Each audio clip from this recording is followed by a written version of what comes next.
11वीं खाने वालों, लंगर पकाने वालों, शरीयत मुतहरा के खिलाफ न करना, वरना गौस के गुलामों की लिस्ट से तुम्हारा नाम कट जाएगा।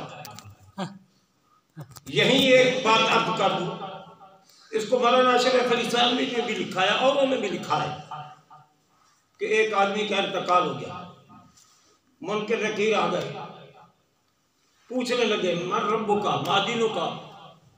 उसने कहा मैं तो गौस पाक का धोबी हूँ, गौस पाक का धोबी हूँ। हर बात पे वो जवाब यही देता था। फरिश्ते हैरान, रब की तरफ से ऐलान आया से छोड़ दो। सुभान अल्लाह। उसने ये बात क्यों कही? अगर वो बेनमाजी होता, उसके धुले हुए कपड़े गौस पाक कभी जेबे तन न फरमाते। जो गौस के कपड़े धोता है वो बेनमाजी नहीं होता, वो खुदा को जानने वाला होता है, मारिफत उसके अंदर होती है। मेरे गौस का तो ऐलान है जो मेरी मदरसे की गली से गुजर जाए उसकी बख्शिश की मैं जमानत देता हूं। ये आपका बचपना है। आप फरमाते हैं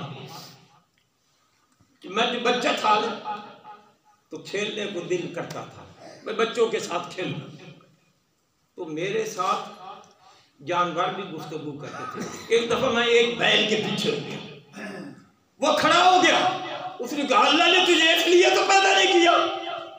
बैल गुफ्तगू कर रहा है। तो इलामा इकबाल ने बड़ी अजीब बात कही, खुदा अगर तुझे दिले फितरत शनास दे, तुझको खुदा अगर तुझे दिले फितरत शनास दे तो लाला गुल से कलाम पैदा कर। जिसको दिले फितरत शनास अल्लाह अता करता है वो फूल और पत्तों से भी गुफ्तगू करता है, फूल और हैवानों से भी गुफ्तगू करता है, हैवान उससे गुफ्तगू करते हैं। मेरे रसूल बाग में है, दौड़ा हुआ ऊंट आ रहा है, लोग भाग रहे हैं कि यह दीवाना है, कमला है, खित्ता है। सहाबाए कराम ने अर्ज़ की हुजूर कहीं ये आप फरमाया हट जाओ, हट जाओ, आने दो इसको।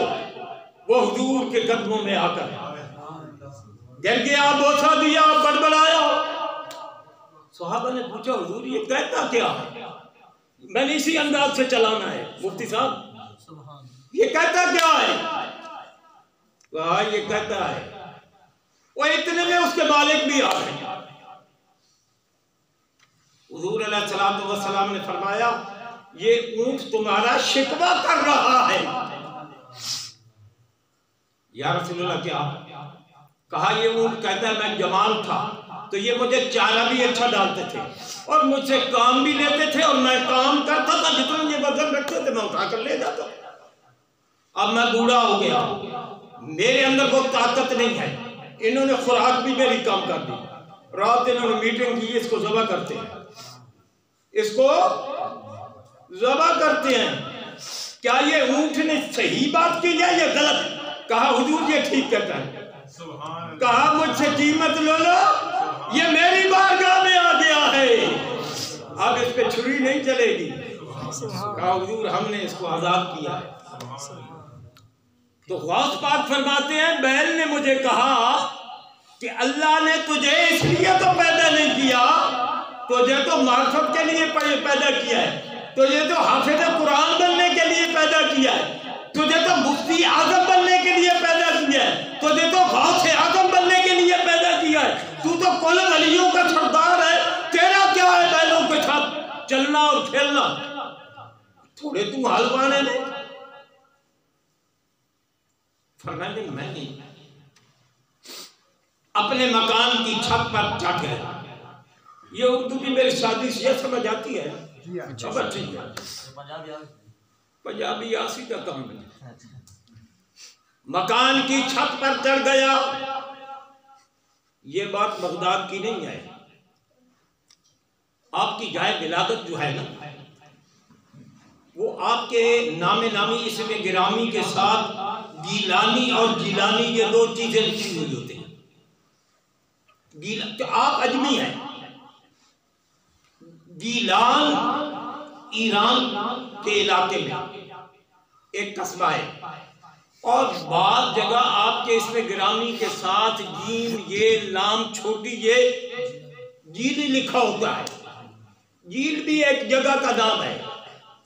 भाई आप वहां के हैं, वो जील जो है वो बगदाद और गीलान के दरमियान, लेकिन वो असल में अरब की सरजमीन में आती है।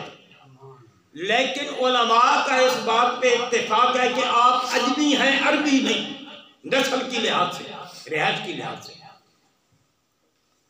तो सैयदना गौसे आजम पीराने पीर अपने कस्बे गीलान, और गात अरबी में नहीं है, क्योंकि अरबी में उसको जीन से बदलकर जीलान कर दिया गया है, वहां है। फरमाते हैं मैं मकान की छत पे चढ़ा तो वो दिन था उर्फे 9 ज़िलहज का। लोग मैदान इरफात में जमा थे। मैंने देखा कि लोग वहां मौजूद हैं। मेरे दिल में एक उमंग और तड़प उठी। मैं नीचे आ गया, आंखों में आंसू आ गए, और वालिदा माजिदा की खिदमत में अर्ज की कि अम्मी मैं हज पे जाना चाहता हूँ। फरमाया बेटा तू जिंदगी में कहीं हज करेगा, अभी आपकी तालीम का जमाना है, आप तालीम जारी रखें। इल्म जो है ये अजहर जरूरी है। इल्मो बात जो करे फकीरी मरे काफिर दिगानो, ये अपना सुल्तान साहब का फरमान है। अब तो कोई बेइल्म जिनको हलाल हराम का नहीं पता, फर्ज वाजिबात का नहीं पता, उससे ज्यादा नशीन बने हुए, शरीयत का मजाक उड़ा रहे हो। लोग भी अजीब हैं जो उनके दिलदादा हैं। आप तालीम हासिल करें। आप इब्तदाई तालीम अपने वालिद माजिद से पाई, फिर उनका विसाल हो गया, फिर अपने ही इलाके में पढ़ते रहे। आपके साहबजादे सैयदना अब्दुल रज़्ज़ाक़ रज़ियल्लाहु ताला अन्हु, जब बाज़ हज़रात जितने औलिया अल्लाह हैं उनके नाम के साथ रज़ियल्लाहु ताला अन्हु लगा देते हैं। कुछ मशहूर ये है कि ये जो रज़ियल्लाहु ताला अन्हु है ये सिर्फ सहाबा किराम रिज़वानुल्लाह ताला अलैहिम अजमईन के लिए है, लेकिन ये कोई अटल बात नहीं है। न इसको कुरान ने कहा है, न हदीस ने कहा है, न इल्म दीन मुज्तहिदीन ने इसको पाबंद किया है, बल्कि अल्लाह के हर बरगुज़ीदा बंदे को रज़ियल्लाहु ताला, हम एक अल्लाह आप पर राजी हो कहते हैं कि नहीं? अल्लाह आप पर राजी, अल्लाह का मैंने यही है और क्या। तो ये ज़हन मत दौड़ाया करें कि इसको रज़ियल्लाहु ताला अन्हु ने कह दिया है तो ये सहाबी तो नहीं है। तो कम से कम सहाबा का नामे नामी इसमें गिरामी आए तो इतना तो हमारे अंदर शऊर हो कि हमें पता चले। अगर किसी ने रज़ियल्लाह नहीं भी कहा तो ये पता चल जाए ये नबी के गुलाम का नाम ले रहा है। तो आपका जैसे बाद आदमी नाम तो ले लेते हैं, हजरत अमीर मुआविया रज़ियल्लाहु ताला अन्हु का साथ रज़ियल्लाह नहीं कहते, लेकिन जब बंदे मोमिन सुनेगा वो रज़ियल्लाहु ताला अन्हु न कहे तब भी पता चल जाएगा कि ये हुजूर का सहाबी है, कातिबे वही है। समझ शरीफा जी। तो सैयदना गौसे आज़म पीराने पीर फरमाते हैं जब मैं मदरसे में जाता था कोई मेरे आगे आगे चलता, कहता हट जाओ अल्लाह का वली आ रहा है, उसके लिए रास्ता छोड़ दो। वो बेटे ने पूछा था सैयदना अब्दुल रज़्ज़ाक़ ने कि अब्बा जी ये बताएं आपको कब मालूम हुआ था कि मैं अल्लाह का बरगुज़ीदा पसंदीदा बंदा हूँ? कहा जब मैं मकतब में जाता था तो मेरे लिए नशिस्तें खाली करवाई जाती थी। मेरे नबी से पूछा गया कि आपको कब नबुव्वत मिली? फरमाया कुल का नबी वक्ती, मैं उस वक्त भी नबी था जब आदम अलैहिस्सलाम का गाना बन रहा था। ये उस वक्त भी वली है जब मदरसे आ जा रहे हैं, मलाइका रास्ता साफ करा रहे हैं, तलबा को हटा रहे हैं, नशिस्तें खाली करा रहे हैं। वो दौर था मस्जिदें बनी होती थी। एक रवायत में आता है सैयदना गौसे आज़म पीराने पीर दस्तगीर फरमाते हैं कि जब मैं पहले दिन मदरसे गया तो वहां बैठने की जगह ही नहीं थी। मैं वापस आ गया, जाओ तो बैठने की जगह ही नहीं है। अल्लाह हमें कुरान मजीद पढ़ने की तौफीक अता फरमाए और अपने बच्चों को पढ़ाने की तौफीक अता फरमाए। अगर हमने कुरान पढ़ा होता, दर्स कुरान अगर हमने न भुलाया होता तो ये जमाना न जमाने ने दिखाया होता। ये कुरान को छोड़ने का नतीजा है। फिर सैयदना हज़रत अब्दुल रज़्ज़ाक़ आपके शहज़ादे वो फरमाते हैं मैंने नहायत राज़दाराना अंदाज में अब्बा जी से पूछा कि अल्लाह ने ये जो मकाम गौसियत आपको बख्शा है इसका सबब क्या है? तो फरमाया दरख्तुल इल्म सिरत कुतबन, दरख्तुल इल्म सिरत कुतबन। मैंने दीन पढ़ा, रब ने मुझे कुतब बना दिया। हम ग्यारहवीं खाते हैं, गौस पाक की किरामतें बयान करते हैं और करनी भी चाहिए, लेकिन ये भी तो बयान करना चाहिए ना भाई गौस इस मकाम पे कितनी मुशक्कत के बाद पहुंचे। वो मुर्गी खाते थे, खाकर उसे जिंदा भी फरमाते थे, लेकिन इस मुर्गी के खाने से पहले, उसे जिंदा करने से पहले 40-40 दिन कुछ भी नहीं खाते थे और पढ़ते थे।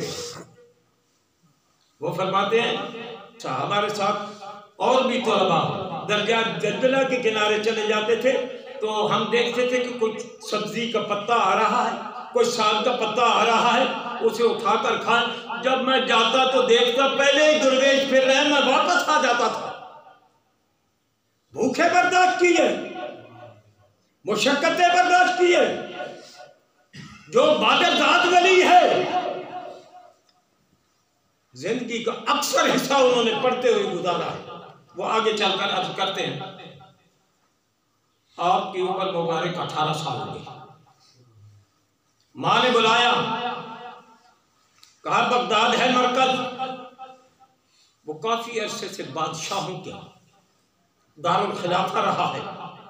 एक तवील मुद्दत तारीख जो पढ़े लिखे हजरात हैं उनको पता है, बड़े बड़े शहंशाह वहां खलीफा वक्त रहे हैं। मां ने कहा बेटा बगदाद चले जाओ। 18 साल उम्र है बेटे की, मां बेवा है, दूसरा बेटा छोटा है, ये मां का आसरा था, सहारा था। कहा मैंने अल्लाह के लिए तुझे दीन खुदा के लिए वक्त कर दिया है बेटा, अब मेरी और तेरी मुलाकात क़यामत के दिन होगी, उससे पहले नहीं होगी। अम्मा ने इजाजत दे दी और साथ ये वसीयत की थी जिंदगी में मुश्किल से मुश्किल मकाम आए तुम समझो कि झूठ बोलने से रियायत हो जाएगी, बचाला हो जाएगा, कतई झूठ नहीं बोलना। तो ये मशहूर बात है। आप काफिले के साथ गए, 40 दीनार या दिरहम अम्मा ने गोदड़ी में सी दिए, डाका पड़ गया, 60 डाकू थे। डाका पूछा आपके पास, मैं इसको इख्तिसार से कर रहा हूं, कुछ है? कहा है 40 दीनार है या दिरहम है। कहाँ है? गोदड़ी में सी। उसे सब मजाक करता है। दूसरे ने पूछा, सरदार के पास गए, बताया एक नौजवान है, वो कहता है मेरे पास माल है। उसने कहा बुला के लाओ। ये अभी इब्तदाई दौर है। डाकुओं के सरदार के पास गए, उसने पूछा बेटा आपके पास कुछ है? कहा है। क्या है? 40 दीनार है। कहाँ है? मेरी गोदड़ी में सिले हुए हैं। बेटा ये बताओ। उन्होंने गोदड़ी को फिर खोला, वाकया निकले। लोग तो डाकुओं से, चोरों से अपना माल छुपाता है, तो तुम खुद बता रहे हो। कहा ये मेरी मजबूरी है, मेरी माँ ने मुझसे अहद लिया था कि बेटा झूठ नहीं बोलना। इतनी बात कहने से उस डाकुओं के सरदार की दिल की दुनिया बदल गई। कहा आहा, आपने अपनी माँ के साथ वादा किया है, आप उस वादे को पूरा कर रहे हैं। हम तो अल्लाह से वादा करके आए थे, आलम अरवाह ने, रब ने सबसे वादा किया था। वैल अखज़ रब्बुका मिन बनी आदम मिन ज़ुहूरिहिम व ज़ुर्रिय्यतहुम अलस्तु बिरब्बिकुम क़ालू बला। ओ तो औलिया अल्लाह कहते हैं कालू बला तो कल दी गल है, वो उससे आगे भी उनको वो कल वाली बात याद है, हम भूल गए। वो चारों कतार रोने लग गए। उसने आपके हाथ पे बैठ कर ली और साथी को कहा तुम चले जाओ। उन्होंने कहा हम कहाँ चले जाए, तू हमारा सरदार, तू अगर गौस का खादिम बन गया तो हमें भी खादिम बनवा। वो सब ईमान लिया। गौस आजम एक मुद्दत कसीर, आपकी विलादत बाशहादत 471 या 76 हिजरी है। आप इल्म दीन पढ़ते रहे। 25 साल इल्म पढ़ने के बाद आपने इराक के जंगलों में गुजारा, सिवाय पत्तों के और कोई चीज न खाई। 25 साल, ये कोई मामूली बात नहीं है। 40-40 दिन की भूख बर्दाश्त की, किसी के आगे हाथ नहीं फैलाया। एक दफा का वाकया आप अपना बयान करते हैं कि मैं एक मस्जिद में बैठा और भूख की इंतहा थी, तकाज़ा बशरियत। वहाँ एक मुसाफिर आया, उसने खाना खोला और जब वो अपने मुंह में निवाला डालता बेसाख्ता मेरा मुंह खुल जाता। भूख का ये आलम था। उसकी निगाह पड़ गई, उसने मुझे मजबूर किया। मैं उसके साथ खाने के लिए बैठ गया तो उसने पूछा कि मैं तो गिलान से आया हूँ, तो यहाँ मैं अब्दुल कादिर एक तालिब इल्म है, उसे तलाश कर रहा हूँ, वो मिला नहीं है। उसकी माँ ने कुछ माल भेजा था तो मेरे पास अपना तो खत्म हो गया है, ये रोटी मैंने उसी के बाल से खरीद की है। उन्होंने कहा वो मैं। उसने वो माल दिया, आपने उस आने वाले ताजिर को उसमें से भी दे दिया। ये सखियों का घराना होता है। तो ये सख्तियां बर्दाश्त की। बहुत असातिज़ाए कराम थे, तफसीर कुरान पढ़ी, फिक़ह पढ़ी, हदीस पढ़ी, तफसीर पढ़ी, सीरत पढ़ी। आप इल्म में आपके मुकाबले का कोई आलिम न था, सब बेबाक हो जाते। न वलियों में आपके पाए का कोई था आपके जमाने में, न उलमा की जमात में। और फिर आपके सामने किसी को जबान खोलने की कुव्वत ही नहीं। सैयदना गौस आज़म जब एक तमाम मरातिब मनाज़िर तय कर चुके, उस्ताद ने अपना मदरसा उनके हवाले कर दिया कि बेटा ये तुम चलाओ। वो मदरसा छोटा पड़ गया, उसके साथ की जमीन मिला दी, एक वसी वाली मदरसा बन गया जहां आप महफिल वाज़ कायम करते। 3 दिन हफ्ते में आप बयान फरमाया करते। आपका कोई मामूली वाज़ ना होता। ये तो आप चांद आगे 70 हज़ार का मजमा होता, गौस खिताब फरमाता। उसमें अमीर भी होते, उसमें वजीर भी होते, उसमें फकीर भी होते, उसमें यहूदी भी होते, उसमें ईसाई भी होते, उसमें सियासतदान भी होते, उसमें तारीखदान भी होते। हर मकतबा फिक्र के आदमी उसमें मौजूद होते।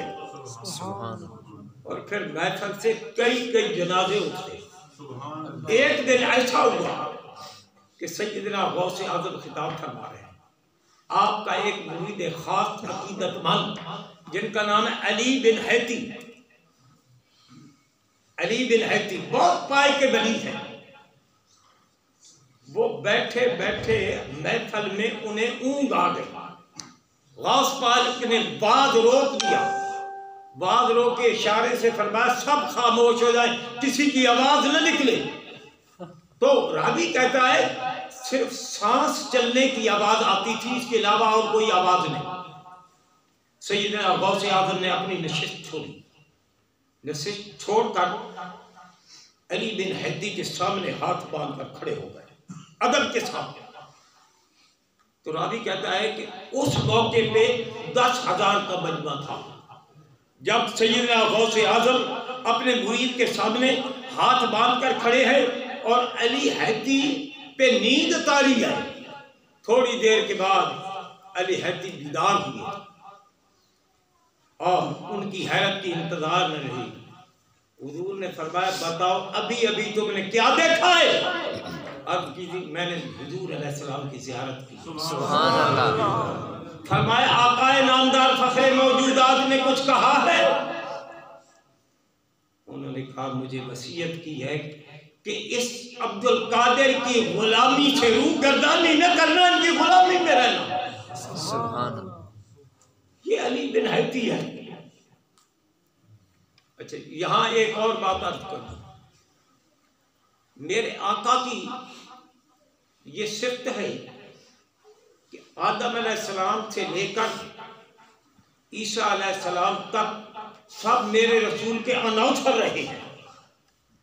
अनाउंसर वो किसी मुकर्रर की तकरीर के करने से पहले वो जो खड़ा होकर ऐलान कर रहा होता है वो अनाउंसर होता है कि अब फलां मुकर्रर आ रहा है। आदम अलैहिस्सलाम भी ऐलान करते गए कि मोहम्मदुर रसूलुल्लाह अमना के लाल ने आना है। आलम हवा में अल्लाह रब्बुल आलमीन ने अंबिया को बुलाकर सामने बिठाकर वैद अखदल्लाह बीसा करना बीजीन का अहद लिया था कि जब वो रसूल आ जाए फिर तुम अपनी नबुव्वत छोड़ देना।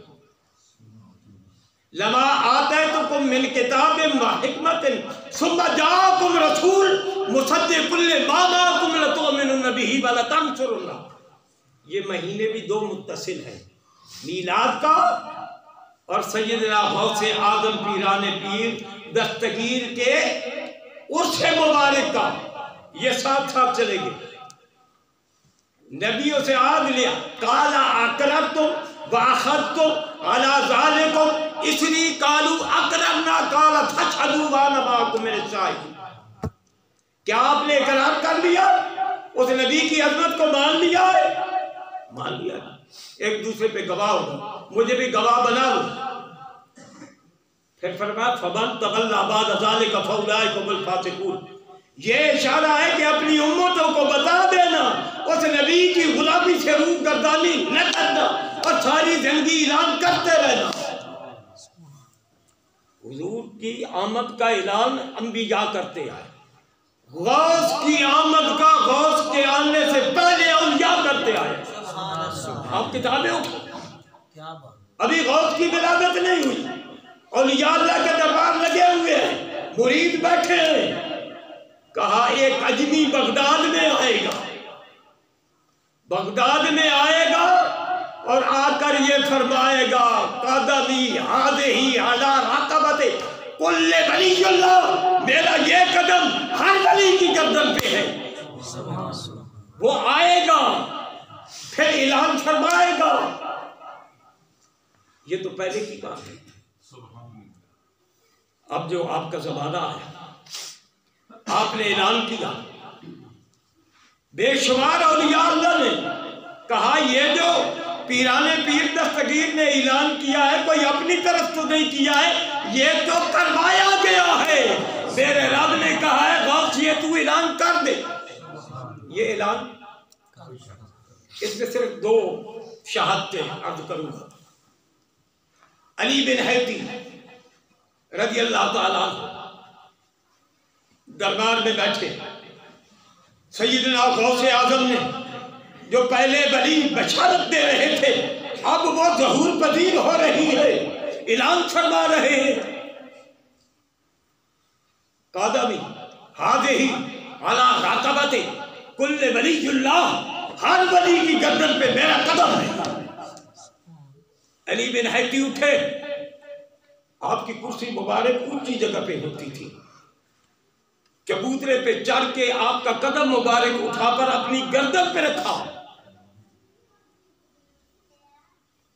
ये ऐलान जो हुआ बगदाद में, जो वहां मौजूद थे, जहां आवाज जा रही थी, उन सब वलियों ने गर्दन झुका दी। उन वलियों ने गर्दन झुका दी। जो पहाड़ों में इबादत कर रहे थे, उन्होंने कष्ट से गौस का फरमान सुनकर वही गर्दन झुका दी। ख्वाजा मोइनुद्दीन चिश्ती अजमेरी ये भी चिल्लाकशी कर रहे थे बड़े सगीर में, इन्होंने भी गर्दन झुका दी कि बेशक गौस आपका कदम हमारी गर्दनों पे है। इस पे एक मिसाल अर्ज करता हूं। वो अली बिन हैती तो मौजूद थे, गर्दन झुका दी, कदम पकड़कर अपनी गर्दन पे रखा। एक और शख्सियत है जिन्हें शेख अहमद बिन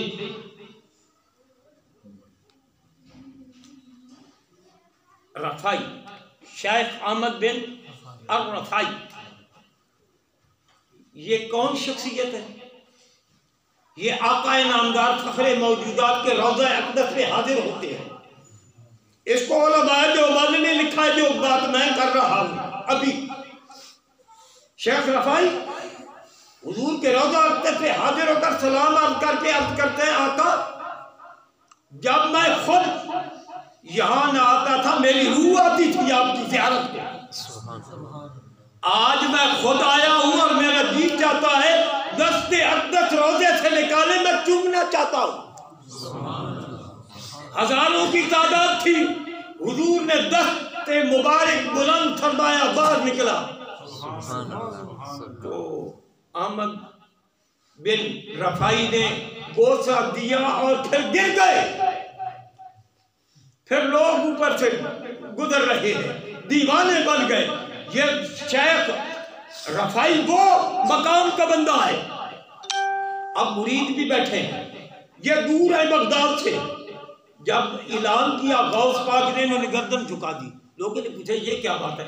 कहा बगदाद में अब्दुल कादिर ने ऐलान किया है, कदमी अला राक़बती कुल्ले वलीयुल्लाह, मेरा कदम हर वली की गर्दन पे है, इसलिए मैंने भी गर्दन झुका ली कि हुजूर आपका कदम मेरी गर्दन पे। ये आप कोई मामूली शख्सियत नहीं थी, लेकिन ये सब कुछ मिला किसके सदके? इल्म के सदके।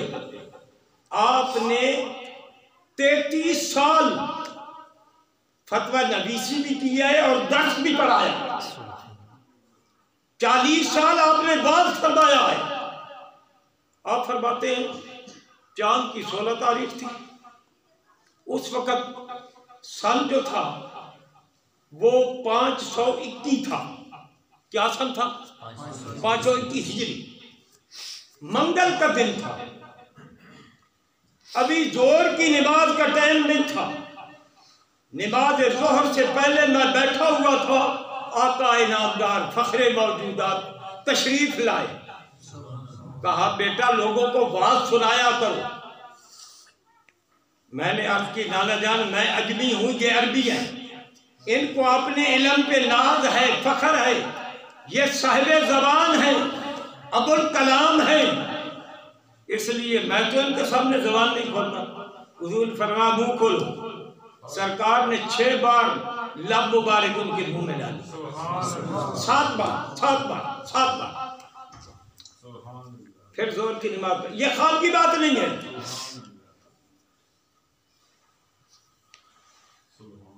बहीजतुल असरार उठा के देखें, ख्वाब की बात नहीं है। जोहर की नमाज होगी, नमाज जोहर के बाद लोगों ने मुझे घेर लिया, आवाज़ें कसने शुरू कर दी। मैंने देखा कि हज़रत अली बिन तालिब रज़ी अल्लाह तआला अन्हु तशरीफ लाया। उन्होंने कहा बेटा तुम बात क्यों नहीं करते? अर्ज की मैंने, ऐ बाप मैं अजमी हूँ, ये अरबी है, मैं इनके सामने बोल नहीं सकता। फरमाया मुंह खोलो। आपने 6 बार दहन डाला। अर्ज की हुजूर 7 क्यों नहीं की? कहा आकाए नामदार ने 7 बार डाला है, मैं गिनती की भी बराबरी नहीं चाहता, ये अदब का तकाजा है। अदब इश्क के करीनों में से पहला करीना है। बेअदबा मकसूद न हासिल ना दरगाहें ढोई, बाद अदब दे मंजिल पे मकसूद न पहुंचा कोई। अगर ये मंजिल मिलती है, मकसूद मिलता है, मुदा मिलता है, तो वो अदब करने से मिलता है। तो ये सैयदना गौसे आज़म पीराने पीर दस्तगीर आपका मकाम है। अभी मैंने 2-4 बातें और करनी है। क्या आप सुभान अल्लाह, तो सारे पे पिछले तो बोले ना, नहीं तो छुट्टी करते हैं। नारे तकबीर, नारे रिसालत, नारे तहकीक, नारे हैदरी, नारे गौसिया, नारे गौसिया। पीराने पीर दस्तगीर आपका मामूली बात नहीं होता था। आपके बाद में सिर्फ इंसान नहीं होते थे, जिन भी होते थे, मलाइका भी आते थे। आप कहेंगे ये कैसी बात कर रहे हैं? आप कुरान उठाएं, इन्नल्लज़ीना क़ालू रब्बुनल्लाह सुम्मा इस्तक़ामू ततनज़्ज़लु अलैहिमुल मलाइकतु अल्ला तख़ाफ़ू वला तहज़नू वअब्शिरू बिल जन्नति अल्लती कुन्तुम तुअदून। रब ताला फरमाता है, जिन्होंने कहा रब्बुनल्लाह, ला इलाहा इल्लल्लाह कहा, हल्का बगोश इस्लाम हो गया, सुम्मा इस्तक़ामू, फिर ला इलाहा के पढ़ने पे पैरा दिया, इस्तक़ामत की, उस पे फरिश्ते उतरते हैं। यहाँ तो गौसों का भी गौस है, पीरों का भी पीर है। फरिश्ते आते हैं, वो आपके लिए भी आते हैं, मेरे लिए भी आते हैं, हिफाजत के लिए भी आते हैं, निगरानी के लिए भी आते हैं। हमारा मुंशी वाला भी कहते हैं, किरामन कातिबीन यालमून मा तफ़अलून। वो तेरा मुंशी बन के आ जाए तो खैर है, तो गौस का बात सुनने आए तो फिर तुम्हारा मगज़ा फिर जाए। बुखारी शरीफ उठाएं, मुस्लिम शरीफ उठाएं, मेरे रसूल का फरमान है, फरिश्तों की एक खास जमात है, उसका और कोई काम नहीं है, वो गश्त लगाती है, चक्कर लगाती रहती है।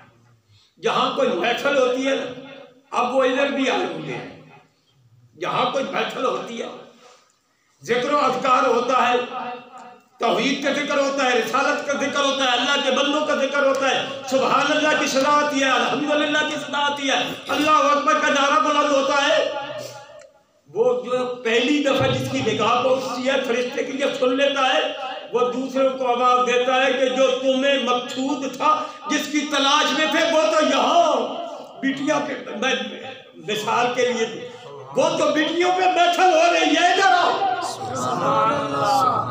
वो फरिश्ते उसे ढांप लेते हैं, वहां की महफिल सारी समाप्त करते हैं। महफिल के बाद फिर जब महफिल खत्म हो जाती है, फरिश्ते अल्लाह की बारगाह में चले जाते हैं, लोग अपने घरों में चले जाते हैं। तो अल्लाह रब्बुल आलमीन पूछता है, अल्लाह से तो कोई बात छुपी नहीं, तुम कहाँ गए थे? वो ऐसे ही कहेंगे कि हम बिटिया में गए थे, मरकजी जामिया मस्जिद में, वहाँ बात हो रहा था। तो रब ताला फरमाता है, वो क्या कर रहे थे? या अल्लाह, वो अल्हम्दुलिल्लाह कह रहे थे, सुभान अल्लाह कह रहे थे, अल्लाह अकबर कह, तेरी तस्बीह और तहलील कर रहे थे। तो रब फरमाता है कि तुम गवाह बन जाओ। क्या अल्लाह, किस बात का? कहा कुछ वो मांगते भी थे, या अल्लाह जन्नत मांग रहे थे, किसी चीज पे पनाह भी मांग रहे थे, या अल्लाह माजिरनी मिनन नार कहते थे कि या अल्लाह हमें जहन्नम से बता दे। कहा गवाह बन जाओ, मैंने जहन्नम को हराम कर दिया, जन्नत हलाल कर दिया। सुभान अल्लाह। मुझे तेरे बात सुनने के लिए फरिश्ते आ सकते हैं, तो गौस पाक का बात सुनने नहीं आ सकते? जिन भी आते थे, इंसान भी आते थे, फरिश्ते भी आते थे, तो नबी भी करम फरमा देते थे, आ जाते थे। मेरे रसूल ने फरमाया, मैं सारी कायनात के लिए, इंसानों के लिए भी, हैवानों के लिए भी, फरिश्तों के लिए भी, जिन्नों के लिए भी नबी बनाकर भेजा गया हूँ। तो अल्लाह ने गौस को सारी मखलूकात के लिए वली बनाकर भेजा है। सुभान अल्लाह। एक आपका मुरीद आया, उसने कहा कि हमारे इलाके में दूर से आया एक शख्स है, अब्दुल रहमान उसका नाम है, उसके साथ मुरीद है, और वो शेर पे सवार होके आते हैं। आगे एक नदी है, नदी को अबूर करके आते हैं, शहर वालों को परेशान करते हैं, खौफजदा करते हैं, अपनी हैबत और धाक उन पे जमाते हैं। गौस पाक ने कोई जवाब नहीं दिया। 2 दिन रहा या 3 दिन रहा, जब वो जाने लगा ना तो गौस पाक ने, उस नदी का एक नाम था जो नदी अबूर करके उन्होंने जानी थी, गौस पाक ने कहा उस नदी को मेरा पैगाम देना कि तुझे अब्दुल कादिर कहता है कि वो अब्दुल रहमान जब आए उसे तुम गुजरने न देना। सुभान अल्लाह। उनका तो हर चीज पे हुक्म चलता था, हर चीज के लिए अल्लाह ने उनको वली हुक्मरान। जब वो जुम्मे के दिन आता था, जब वो जुम्मे के दिन आया ना तो पानी जोश में आ गया, फिर पानी खाली जगह भी भर गई। वो तार गया कि ये कोई तार जो है बगदाद से हली हुई है। उसने साथियों को कहा इधर जाने का नाम मत लो, सीधे बगदाद चलो। उसके बेटे ने कहा यार बगदाद तो बहुत दूर है। अब्बा जी बगदाद क्यों जाते हो, जिसने जाके चाबी मुड़वाई है उसी के पास चलते हैं। सुभान अल्लाह। कहा उधर तो जाने का रास्ता नहीं, अभी कोई सबील बनेगी। जब ये इरादा किया तो नदी ने रास्ता छोड़ दिया, उसकी बारगाह में आकर माफी मांगी। हम गौस की टक्कर नहीं ले सकते, हम गौस के ताबे रहना चाहते हैं। ये गौस कोई मामूली शख्सियत नहीं है। गौस से टक्कर न कोई वली ले सका, न कोई आलिम ले सका, न कोई मुफ्ती ले सका। 1 2 नहीं 100 मुफ्ती इकट्ठे हो गए। कितने? 100। कहाँ के? अरबी, बगदाद के। उन्होंने मीटिंग तय पाई, भाई ये आदमी आदमी है, यहाँ आकर इसने इजारादारी कायम कर दी है, इसके साथ 2-2 हाथ आने चाहिए। एक सवाल तैयार करो और अपना सवाल बयान करो। सवाल को क्या वो उनकी तकरीर होगी, उसका जवाब तलब करेंगे अब्दुल कादिर से, उसका खत्म होगा, दूसरा उठेगा, तीसरा उठेगा, उसके होश व हवास उड़ जाएंगे। वो बहुत बड़े आदमी गौस पाक के दरबार में आ गए। दरबार लगा हुआ था। सैयदना गौसे आजम ने देखा कि ये आ रहे हैं, ऐसे ऐसे सीना खोला, दामन खोला। उनके ज़हन में जो था सब कुछ महव हो गया, मिट गया।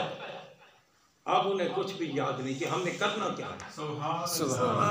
गौस पाक एक सिरे से शुरू हुए, ओ भाई आपका यह सवाल था, लो इसका यह जवाब है, आपका यह सवाल था, एक एक करके 100 को बता दिया। 100 को बता दिया तो दीवाना वार उठे, कदमों पे गिर रहे हैं, माफी मांग रहे हैं। गौस तो इस पाए का है, ऐसे नहीं है। गौस पाक के महफिल में लोग ईमान कबूल करके जाते हैं।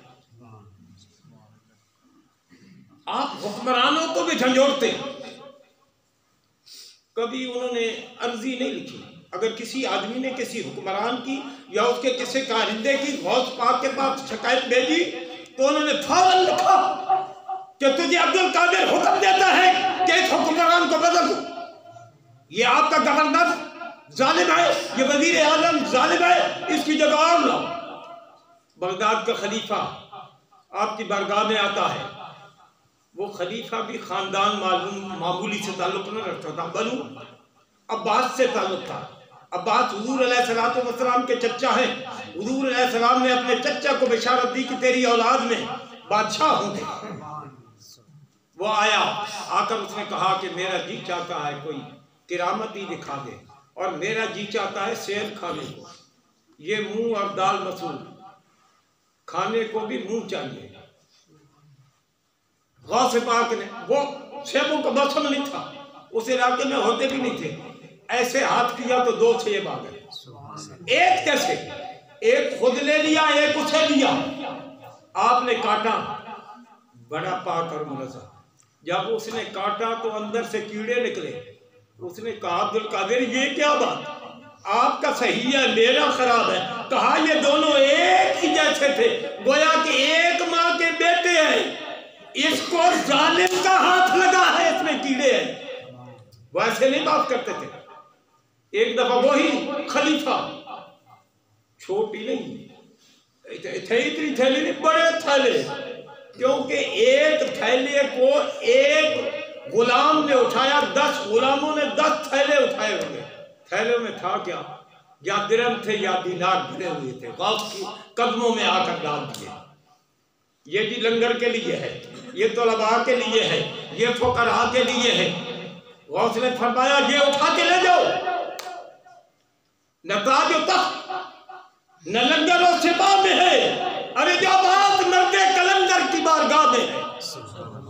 वो ताज और तख्त में नहीं होती, उन्हें दौलत की जरूरत नहीं होती। कहा ये उठा लो। उसने फिर इसरार किया, हुजूर मैं शौक के साथ लाया हूँ, मोहब्बत के साथ लाया हूँ, अकीदत के साथ लाया हूँ। आपने थैली उठाई, उसे बरवड़ना शुरू किया, उसे खून बहना शुरू हुआ। कहा जी तो मेरा ये चाहता है कि ये इतना न छोड़ूं कि खून की नदी बहकर तेरे महल में दाखिल हो जाए, लेकिन मुझे हया है रसूलुल्लाह के चचा का, तुम उनकी औलाद हो, तुम बनु अब्बास हो, मैं वो खानदानी हया कर रहा हूं। हया वाले हया करते हैं। आप तो हसनी हुसैनी सैयद थे, तो आप हर एक को झंझोड़ते थे, बादशाहों को ललकारते थे, जालिमों को ललकारते थे, और जो रियाकार किस्म के आलिम बने हुए थे, झूठे सूफी थे, उन सबको आप ललकारा करते थे। तो गौसे आजम पीराने पीर को अल्लाह रब्बुल आलमीन ने मुर्दे जिंदा करने की भी कुदरत बख्शी। ये आखिरी बात। एक किताब है आपकी फतूल गैब, उसकी बड़े बड़े उलमा ने शरह की। शेख मुहक्किक शेख अब्दुल कादिर जिलानी, उनकी किताब शेख अब्दुल हक मुहद्दिस दिल्ली, उन्होंने भी शरह लिखी है। और एक वहाबियों का कप्तान है, हमारे तो इमाम अबू हनीफा है, ये जो अपने आप को अहले हदीस कहलाते हैं, इनका इमाम है इब्ने तैमिया। ये 4 इमामों की बात नहीं मानते, इब्ने तैमिया की बात मानते हैं। इब्ने तैमिया ने भी उस किताब की शरह लिखी है, उसका तर्जमा शरह अरबी में लिखी है, किताब भी अरबी में है, उसका तर्जमा अहले हदीसों ने शाया किया है। उसमें एक हदीस गौस पाक ने बयान की है। गौस पाक ने वो हदीस यूं बयान की कि रब तआला फरमाता है, ऐ आदम के बेटे, मैं माबूद हूं, मेरे बगैर किसी की इबादत नहीं, और मैं जब किसी चीज का इरादा करता हूं, इज़ा अरादा शैअन अन यक़ूल लहू कुन फयकून, जब मैं इरादा करता हूं तो मटीरियल की जरूरत नहीं, मिस्त्री इंजीनियर मंगाने की जरूरत नहीं, मैं कुन कहता हूं, कुन के कहने से वो मार्दे वजूद में आ जाती है। मैं कुन से कायनात बनाता हूं, कुन से आबाद करता हूं, कुन से बर्बाद करता हूं, ये कुन से सब कुछ। अगर तू मेरा मती बन जा, मेरा फरमान बन जा, ये कौन वाली ताकत मैं तुझे भी दूंगा, कौन वाली ताकत तुझे भी दूंगा। इसको अहले हदीसों ने लिखा, ये तर्जमा किया, तो ये वलीउल्लाह ऐसे तो नहीं मुर्दों को जिंदा करते फिरते, ये रब ने इजाजत दी हुई बिइज़्निल्लाह ये जिंदा करते हैं। बगदाद का शहर है, हर जमाने में साजिशें होती है। यहूदियों ने, ईसाइयों ने एक पादरी को कुरान पढ़ा, उसको बड़ा लंबा ऊंचा कद, आवाज बड़ी सुरीली, सूट बूट, ये आदमी की जो शख्सियत होती है उसका भी असर होता है, रौब होता है। बगदाद में आ गया, चौक पे खड़ा हो गया, कहने लगा कुरान कहता है बाउबरुल अकबहा वल अबरसा व उहयल मौता बिइज़्निल्लाह व उनब्बिउकुम बिमा ताकुलून व मा तदखिरून फी बुयूतिकुम। तो थे अक्सरियत कारियां हाथ, बताओ ये कुरान है? हाँ बिल्कुल कुरान है, हमारा उस पे ईमान है। उसने कहा तुम्हारा कुरान कहता है बाकी सिफतों को छोड़ दो, एक ही सिफत उसने ली कि ईसा अलैहिस्सलाम मुर्दों को जिंदा फरमाते थे। तुम कुरान की किसी आयत से ये साबित करो कि तुम्हारे नबी आखिर ज़मान मोहम्मद रसूलुल्लाह जिसका तुम कलमा पढ़ते हो, जिसकी गुलामी का दम भरते हो, उन्होंने भी किसी मुर्दे को जिंदा किया हो। उलमा ने बड़ी दलीलें दी, वो तो मुर्दे की बात करते हो, मेरे नबी ने तो पत्थरों को जिंदा किया। जो मुर्दा है आखिर उसमें दिल था, किसी जमाने में वो बोलता था। पत्थर के पास तो न जबान है न दिल है, पत्थर के पास न दिल है। तो अबू जहल कंकरियां लेके आया था, तो उसने कहा था गर रसूली चीज दर्द ठंडे जा खबरदारी जरा दे आसमा, आप आसमानों की बातें बताते हैं, हमें क्या पता है? आप ये बताएं कि मेरी मुट्ठी में क्या है। कहा बोले मैं बताऊं, जो मुट्ठी वाली चीज से पूछ ले न्याय कौन? तो वो कंकरियां पढ़ रही थी अशहदु अल्ला इलाहा इल्लल्लाह व अशहदु अन्नका मुहम्मदुर रसूलुल्लाह, कि हम गवाही देते हैं कि अल्लाह के बगैर कोई इबादत के लायक नहीं, आप अल्लाह के रसूल हैं। कहा उस रसूल ने पत्थरों को जिंदगी बख्शी, दरख्तों को जिंदगी बख्शी। उस तने खन्नाना आज हिजरे रसूल, वो जो टोंड खजूर का था, हुजूर जैसे तकिया लगाते थे, बुखारी शरीफ में हदीस शरीफ है। तो बाला ने रूम साहब ने रूमी ने लिखा है उस तेहन्नाना आज हिजरे रसूल, वो हुजूर की जुदाई में वो खजूर का खतून रोने लगा। तो हुजूर ने जाकर उसके ऊपर हाथ रखा, वो सिस्कियां भरते भरते चुप कर गया। तो हमारा रसूल तो बेजानों को वो जान बख्शाए, मुर्दे को। उन्होंने कहा नहीं, मेरी एक ही बात है, तुम ये बताओ कहीं कुरान में है कि तुम्हारे रसूल ने मुर्दा जिंदा किया? आप जैसे कहते हैं ना, ये उन्हीं आलिम नहीं है, मुहद्दिस नहीं है, ये पादरी है। पादरी जो कहते हैं शहीदों की जिंदगी का तो कुरान में जिक्र है, कहीं दिखाओ नबी भी जिंदा है। अरे कम बख्तो जिसका गुलाम जिंदा है, आका बदलता आका जिंदा है। अजीब बात करते हो, कहते दुनिया को समझो, लेकिन उलमा उसको कायल न कर सके। सादे लोग हैं उसके झांसे में आ गए। किसी आदमी ने जाके शहंशाह बगदाद को बता दिया कि अब सारा बगदाद बर्बाद होने वाला है, अकीदे से हाथ धोने वाला है, मुसलमानी को छोड़कर ईसाईयत कबूल करने वाला है। सैयदना गौसे आज़म पीराने पीर मैदान में आ गए। सुभान अल्लाह। निगाह उठा के देखिए, गौस को देखा तो कपकपी तारी हो गई। ये भी फैज वहीं से आया हुआ है। मेरे रसूल ने फरमाया अल्लाह ने मुझे ये कुव्वत दी है कि मैं दुश्मन की तरफ इरादा करूं तो 1 महीने के सफर पे दूर हो तो उस पर कपकपी तारी हो जाती है। वो कांपने लगा। तो गौस पाक ने कहा पादरी तू यहाँ कैसे आया? उसने कहा जी एक सवाल लेकर आया। बता क्या सवाल है? ये सवाल है जी, आपके नबी ने कोई मुर्दा जिंदा किया है? उसका जिक्र कुरान में है, वो कुरान में जिक्र सबूत मांगता है। आपने फरमाया ये बताओ, हमारा ईमान है, कुरान का बयान है, ईसा अलैहिस्सलाम मुर्दों को जिंदा फरमाते थे। तुम्हारे कोई राहिब कोई राहिबा ऐसी है जिसके पास ये सिफ्त हो कि वो मुर्दों को, क्योंकि ईसा अलैहिस्सलाम जिंदा करते थे तो फिर उसके मानने वालों में से भी तो कोई ऐसा होना चाहिए। उन्होंने कहा नहीं जी हमारे अंदर न कोई राहिब है न राहिबा है। फरमाया बात सुनो, मैं न उस नबी का सहाबी हूं, न ताबी हूं, न तबा ताबीऊन हूं। मेरा दावा यह है जिन घोड़ों पे रसूलुल्लाह के सहाबी सवार हुए उस घोड़े ने जमीन पे पैर मारा, पैर मारने से सुम मारने से जो खाक उठी, अगर वो खाक का जर्रा मेरे जिस्म पे पड़ जाए तो मैं क़यामत के दिन निजात के लिए उसे पेश करूंगा। सुभान अल्लाह। ये गौस पाक का फरमान है। तो बात सुनो, तुम मेरे रसूल की बात करते हो, तुम्हारा रसूल मुर्दे जिंदा करता था, ये कुरान कहता है। लेकिन पूरी यहूदियत नसरानियत की दुनिया में कोई एक भी मशरिक से मगरिब तक नहीं है जो मुर्दों को जिंदा करे। मेरे रसूल की बात न करो, मुझे कब्रिस्तान में ले चलो और जिस कब्र पे तू हाथ रखेगा अल्लाह के फजल से अब्दुल कादिर जिलानी मुर्दा जिंदा करे, अल्लाह के फजल से। तो फिर मुर्दा जिंदा हुआ, फिर मुर्दे को जिंदा होते हुए भी देखने के लिए चीते का जिगर चाहिए। ये क्या हो, एक हैबतदारी हो गई। वो कदमों पे गिर गया, कलमा पढ़ा ला इलाहा इल्लल्लाह मुहम्मदुर रसूलुल्लाह। अल्लाह रब्बुल आलमीन हमें सैयदना गौसे आदम पीराने पीर दस्तगीर की 11वीं खाने की भी तौफीक नसीब फरमाए और अपने बच्चों को दीन पढ़ाने की भी खुदा तौफीक अता फरमाए। हम गौस के सच्चे गुलाम बने, अपने बच्चों को पढ़ाएं, आलिम दीन बनाएं, कुरान का कारी और हाफिज बनाएं। क्या ख्याल है?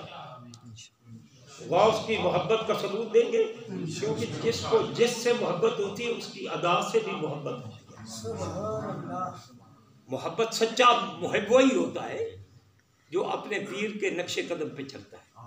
तो हम सब के पीर हैं सैयदना गौसे आदम पीराने पीर, पीर दस्तगीर पीर अब्दुल कादिर जिलानी अल-हसनी वाल-हुसैन। आप लोगों ने जो लंगर का एहतमाम किया है, अल्लाह अपनी बारगाह अक़दस में मंजूर मकबूल फरमाए। ख़त्म शरीफ होगा, दुआ होगी कि हाले तो कम चलाइए, वो बुढ़े हाले होने ही दर्द करती